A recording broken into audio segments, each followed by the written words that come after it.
अत श्री बृहस्पतिवार व्रत कथा। प्राचीन काल में एक राजा राज करते थे। वे बड़े प्रतापी तथा दानी थे। वे प्रतिदिन मंदिर में दर्शन करते तथा गुरु ब्राह्मण की सेवा किया करते थे। उनके दरवाजे पर से कोई निराश नहीं चाहता था। वह हर गुरुवार को व्रत तथा पूजन करते और दीन गरीब की सहायता करते थे। किंतु यह बात उनकी रानी को अच्छी नहीं लगती थी। वह न व्रत करती, न किसी को एक पाई तक दान में देती थी। राजा से भी ऐसा करने को मना करती थी। एक दिन की बात है, राजा शिकार खेलने जंगल में गए थे। घर पर रानी और उसकी दासी थी। उस समय देवगुरु बृहस्पति जी साधु का रूप धारण कर उस राजा के दरवाजे पर भिक्षा मांगने गए तो रानी कहने लगी, हे साधु महाराज, मैं स्नान और पुण्य से बहुत तंग आ गई हूँ। मुझसे तो घर का कार्य ही समाप्त नहीं होता। इस काम के लिए मेरे पतिदेव बहुत हैं। अब आप इस प्रकार की कृपा करें कि यह सब धन आदि नष्ट हो जावे तथा मैं सुख से सो सकूं। साधु बोले, हे देवी, तुम बड़ी विचित्र हो। संतान धन से कोई दुखी नहीं होता है, इसको सभी चाहते हैं। पापी भी पुत्र एवं धन की इच्छा करता है। अगर आपके पास धन है तो भूखे मनुष्यों को भोजन एवं पानी की प्याऊ लगवाओ, ब्राह्मणों को दान दो, धर्मशाला, कुआं, तालाब, बावड़ी, बाग, बगीचा आदि का निर्माण कराओ, निर्धन मनुष्यों की कुमारी कन्याओं का विवाह करवाओ, और इनको यज्ञ आदि धर्म कार्य है। इस प्रकार के कर्मों के करने से तुम्हारा कुल और तुम्हारा नाम लोग प्रसिद्ध होकर अंत में स्वर्ग की प्राप्ति होगी। किंतु वह रानी इन बातों से खुश नहीं हुई। वह बोली, महाराज, मुझे ऐसे धन की आवश्यकता नहीं जिसका मैं और अन्य मनुष्यों को दान दूं तथा जिसको रखने उठाने में मेरा सब समय बर्बाद हो। साधु ने कहा, देवी, यदि तुम्हारी ऐसी इच्छा है तो मैं तुम्हें जैसा कहता हूँ वैसा ही करो। बृहस्पतिवार के दिन घर को पोत कर अपने सिर के बालों को धोते हुए स्नान करना, राजस कहना, वह हजामत बनवावे, भोजन में मांस मदिरा आदि खावे, कपड़े धोबी को धुलने को दो। इस प्रकार 7 गुरुवार तक ही तुम्हारा सब धन आदि नष्ट हो जाएगा। ऐसा कहकर साधु चले गए। रानी ने साधु के बताए वचन के अनुसार वैसा ही किया और 3 बृहस्पतिवार बीतते ही उनका संपूर्ण धन नष्ट हो गया। भोजन के लिए दोनों समय भूखे तरसने लगे और संसार के सभी रोगों से घिर गई। तब राजा ने रानी से कहा, तुम यहीं पर हो, मैं दूसरे देश को जाता हूँ, क्योंकि यहाँ पर मुझे सभी जानते हैं, इसलिए कोई कार्य भी नहीं कर सकता। ऐसा कह राजा प्रदेश चला गया। वहां जंगल से लकड़ी काट शहर में बेचकर अपना जीवन व्यतीत करने लगा। इधर राजा के घर रानी और दासी भारी दुखी हो गई। वे किस दिन बिना भोजन के ही जल पीकर रह जाती थी। एक बार जब रानी और दासी को 7 रोज बिना भोजन के व्यतीत हो गए, तब रानी ने अपनी दासी से कहा, हे दासी, यहाँ पास के नगर में मेरी बहन रहती है, वह बड़ी धनवान है, तो उसके पास जा और वहां से 5 सेर बिझर मांग कर ला दे, जिससे कुछ समय के लिए गुजारा हो जावे। रानी क्या मानकर दासी उसकी बहन के पास गई। रानी की बहन उस समय पूजा कर रही थी। वह उस रोज बृहस्पतिवार का दिन था। जब दासी ने रानी की बहन को देखा तो उसने उससे बोली, हे रानी, मुझे तुम्हारी बहन ने भेजा है, अतः मेरे लिए 5 सेर बेझा दे दो। दासी के एक बार कहने पर भी रानी ने कुछ उत्तर नहीं दिया, क्योंकि वह उस समय बृहस्पतिवार के व्रत की कथा सुन रही थी। जब दासी को उत्तर नहीं मिला तो वह बहुत दुखी हुई तथा क्रोध भी आया और लौटकर अपने गांव में रानी के पास आकर बोली, हे रानी, तुम्हारी बहन छोटे मनुष्यों से बात नहीं करती। जब मैंने उससे बार बार कहा तो भी उसने किसी प्रकार का उत्तर नहीं दिया। मैं लौटकर चली आई। रानी बोली, हे दासी, इसमें इसका कोई दोष नहीं है। जब बुरे दिन आते हैं तो कोई सहारा नहीं देता। अच्छे और बुरे का पता आपातकाल में ही लगता है। जैसी ईश्वर की इच्छा होगी वही होगा। यह सब हमारे भाग्य का दोष है। उधर उस रानी ने देखा कि मेरी बहन की दासी आई थी, पर मैं उससे नहीं बोली, इससे वह बहुत दुखी हुई होगी। यह सोचकर कथा को सुन भगवान का पूजन समाप्त करके वह अपनी बहन के घर चली गई।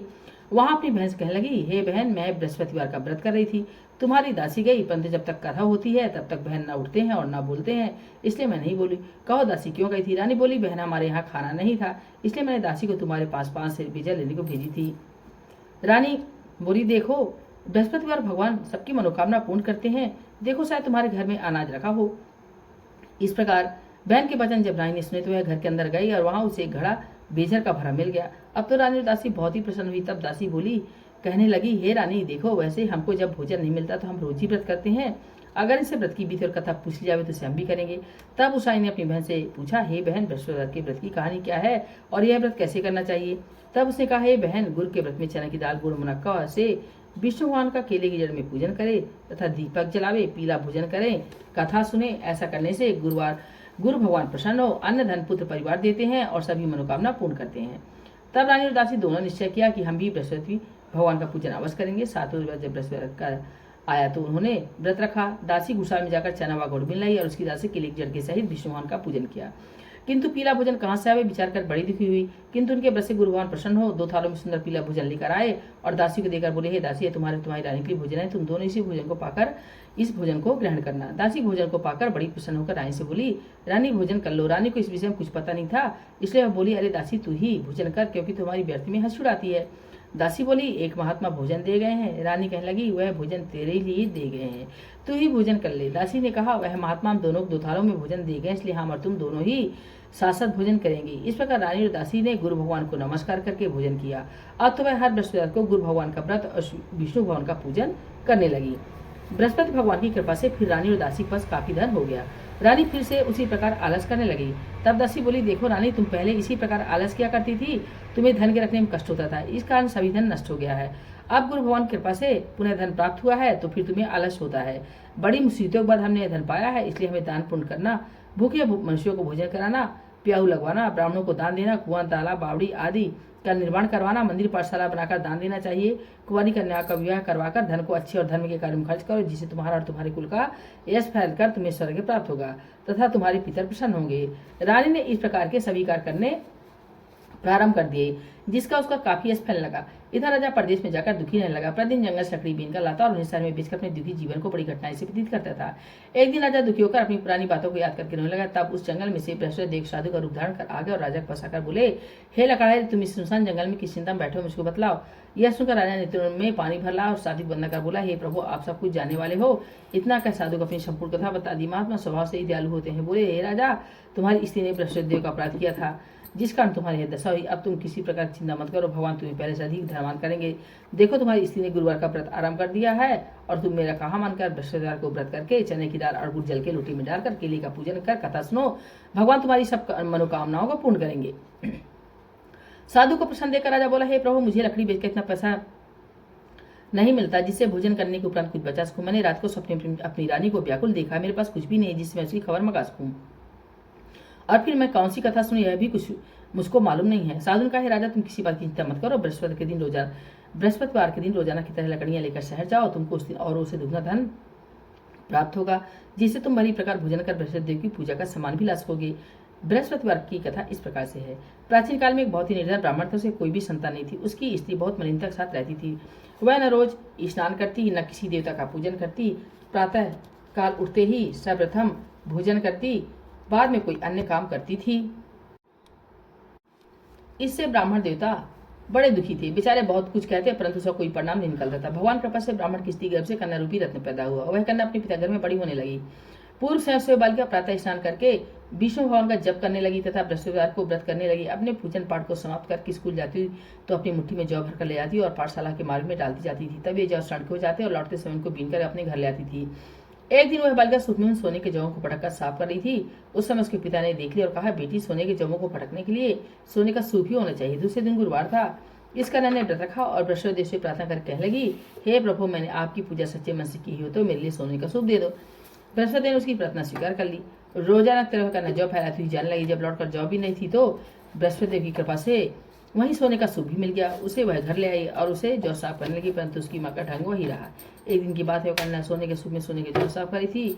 उस समय उस राज का राजपूत वहां होकर निकला।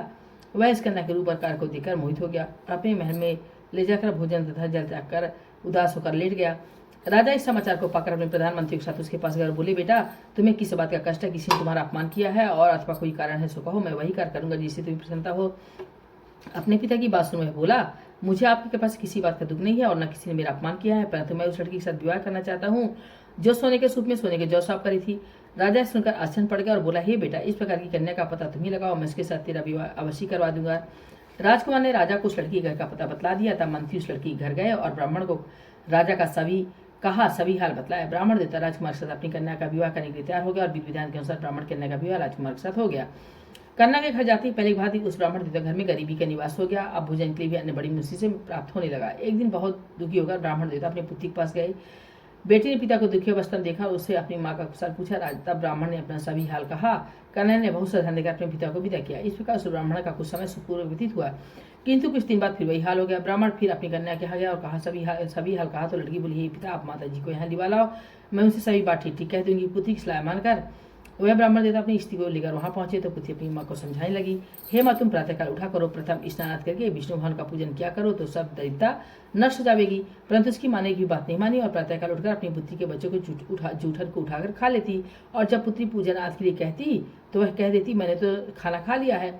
एक दिन यह सुनकर उसकी पुत्री को बहुत गुस्सा आया और एक रात उसे कोठरी में से सभी सामान निकालकर उस ब्राह्मणी को उसमें बंद कर दिया। प्रातःकाल होते ही उसमें से निकाला और स्नानाद करा के पाठ करवाया तो उस ब्राह्मणी की बुद्धि ठीक हो गई। फिर तो वह पूजन तथा हर बृहस्पतिवार को व्रत रखने लगी। अब तो व्रत के प्रभाव से ब्राह्मणी बहुत धनवान और पुत्रवान हो गई और अंत में स्वर्ग के लिए गई तथा वह ब्राह्मण भी सुख भोग कर स्वर्ग को चला गया। इस प्रकार कथा कहकर वह साधु देवता वहां लोप हो गए। धीरे धीरे समय व्यतीत होने पर बृहस्पतिवार का दिन आया। राजा जंगल से लकड़ी काटकर बेचने गया।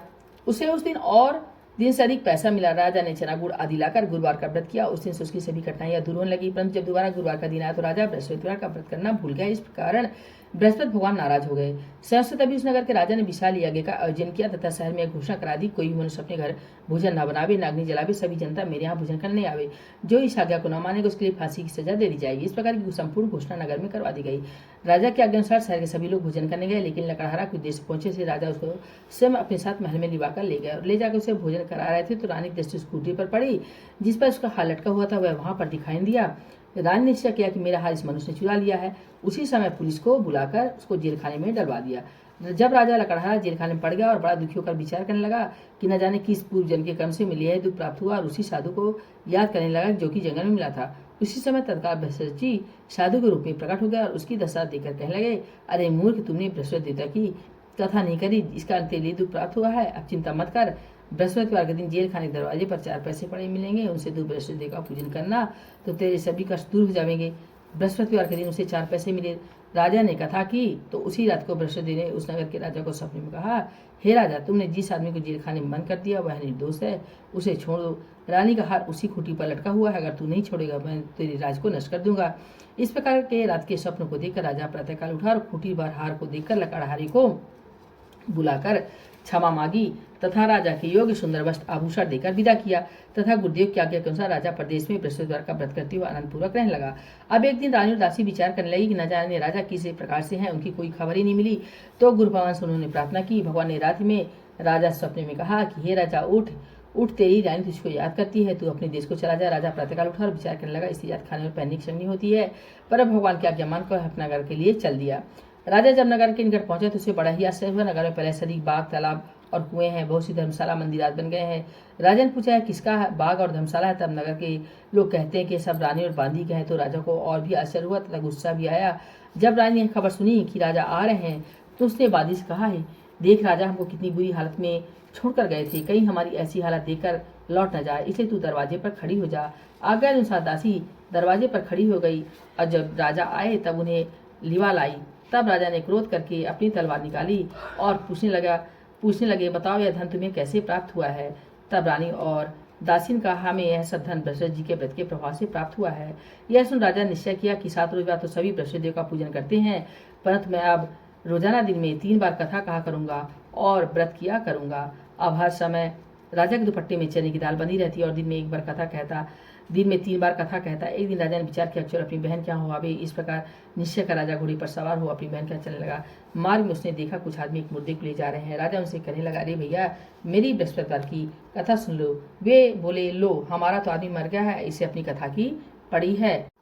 परंतु कुछ आदमी बोले, अच्छा कहो, हम तुम्हारी कथा सुनेंगे। राजा अंदाज निकाली और जब कथा आदि होने पाई कि मुर्दा हिलने लगा और जब कथा समाप्त होने पर आई तो वह मुर्दा राम राम करते हुए खड़ा हो गया। आगे मालूम से किसान खेत में हल चलाता मेरा। राजा ने उसे देखा और उससे बोला, भैया तुम मेरी बृहस्पतिवार की कथा सुन लो। किसान बोला, जब तक मैं तेरी कथा सुनूंगा तब तक 4 हरिया जोत लूंगा, जा चल यहाँ से। राजा आगे चलने लगा। राजा घटती बैल पर छाड़ खाकर गिर गए और उसकी पेट में जोर का दर्द होने लगा। उस समय उसकी माँ रोटी लेकर आई। उसने यह देखा तो अपने पुत्र से सवाल पूछा और उस बेटे ने सब हाल कह दिया। बुढ़िया दौड़ी दौड़ी उस घुड़सवार राजा के पास गई और उससे बोली, मैं आपकी कथा सुनूंगी, तुम कहो तथा मेरे खेत पर चलकर कहो। राजा ने बुढ़िया खेत पर कहानी कही, जिससे वे बैल उठकर खड़े हुए और किसान के पेट का दर्द भी बंद हो गया। राजा अपनी बहन के घर गया, कुशल पूर्वक पहुंच गया।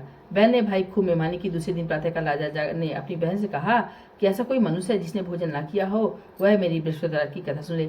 बहन बोली, हे भैया, यह ऐसा ही है, सर्वप्रथम यहाँ सभी लोग भोजन करते हैं, अगर कोई पड़ोस में देखा हूँ ऐसा कब वह देखने चली गई, लेकिन कोई व्यक्ति बिना भोजन किए नहीं मिला। केवल एक कुम्हार मिला जिसका लड़का बीमार था, उसके यहाँ 3 रोज से किसी ने भोजन नहीं किया था। राजा ने अपने भाई की कथा सुनने के लिए कुम्हार से कहा। वह तैयार हो गया। राजा ने वहां जाकर बृहस्पति की कथा कही, जिसे सुनकर कुम्हार का लड़का ठीक हो गया। अब तो राजा की प्रशंसा होने लगी। एक दिन राजा ने अपनी बहन से कहा, हे बहन, हम अपने घर के लिए जाएंगे, तुम भी तैयार हो जाओ। यह बात बहन ने अपनी सास से कही। सास बोली, तेरे भाई की संतान नहीं है, अतः तू बिना बच्चों जाना। बहन ने भैया से सब बातें कही। राजा बोला, जब कोई बालक नहीं चलेगा तो तुम ही चलकर क्या करोगी। बड़े दुखी मन से राजा अपने नगर को लौटा और रानी से कहा, हम संतानहीन हैं, हमारा मुंह देखने का धर्म नहीं है और कुछ भोजन आज नहीं किया। रानी बोली, हे प्रभु, बृहस्पति ने हमें सब कुछ दिया है, वे हमें संतान अवश्य देंगे। उसी रात को बृहस्पति ने राजा स्वप्न में कहा, हे राजा, उठ, सभी सोच त्याग दे, तेरी रानी के गर्भ है। राजा को बड़ी खुशी हुई। 9वें महीने में उसके पुत्र पैदा हुआ। यह समाचार सुनकर बहन बहुत खुश हुई तथा बधाई लेकर अपनी भाई के यहाँ आई। तब रानी ने कहा, बुलाने पर नहीं आई, बिना बुलाए आई। नंद बोली, भाभी, मैं इस प्रकार न कहती, तुम्हें संतान कैसे प्राप्त होती।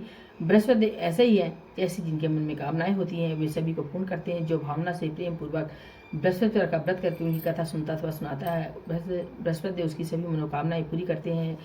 बोलो श्री बृहस्पति भगवान की जय, विष्णु भगवान की जय।